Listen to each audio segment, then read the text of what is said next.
The weather time lapse looking westbound from the Lewis and Clark building from downtown Charlottesville. This is at 6:30 this evening. Put this in animation over the next 2 hours. This is looking west towards the Blue Ridge Mountains, Stanton, and also into Harrisonburg, where we had thunderstorms. Watch this thunderstorm begin to grow. There are the rain curtains, and look at that at sunset. Wow, at 8 p.m. It looked like the sky was on fire with those thunderstorms, but as they crossed the mountains, as expected, they totally fell apart, and not a drop of rain fell in the city of Charlottesville once again. Temperatures are in the low 80s where it's been dry in Charlottesville, but where the atmosphere has been worked over Stanton to Waynesboro and Harrisonburg, it's in the low 70s, and you'll stay in the upper 60s and low 70s all night long. NBC 29's exclusive dual pole triple off the radar shows a little bit of a sprinkle left over now, northwestern sections of Madison and Greene County. Take it back over the last several hours. There's that storm that came out of West Virginia into Rockingham County. I mentioned this morning how I couldn't rule out a thunderstorm pulsing to severe limits. We had that north of Harrisonburg. Can't completely rule that out again tomorrow, and especially on Tuesday evening. But as those storms crossed the mountains, they fell apart as the atmosphere was a bit more stable over central Virginia. The big picture shows active weather across the Ohio Valley and the Great Lakes region.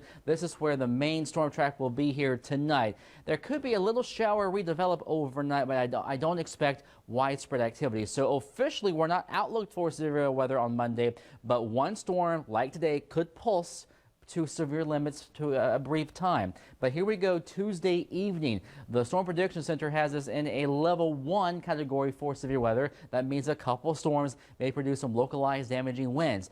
But in Charlottesville, we've had a dry spell, a localized dry spell. The last time we had measurable rainfall here at the station 11 days ago, 0.6 of an inch of rain. We've had sprinkles, but nothing measurable. A trace doesn't count. That is the longest dry spell of the year so far. But you go about 8 miles north to Hollymead and Earlysville, there's been several inches of rain. So it's been feast or famine this season. So Futurecast shows maybe a slight shower overnight into 8 a.m. Monday. Monday evening, a couple of storms around. We're quiet on Tuesday morning, but Tuesday evening could feature a couple more showers and thunderstorms. And then the front comes through here on Wednesday and Thursday with a better chance of storms, and then drier, hopefully by the next weekend. Overnight tonight, lows upper 60s, low 70s with hazy moonlight, patchy fog, 90 to 95 degrees on Monday. The heat index almost 100 or better over the Piedmont, near and east of Route 15, and also in downtown Charlottesville. Michael and Son 7-day forecast. A couple of storm chances likely Tuesday, Wednesday, Thursday. Highs low 90s. We should begin to dry out north to south Friday and the weekend with highs more seasonable in the 80s and lows in the 60s.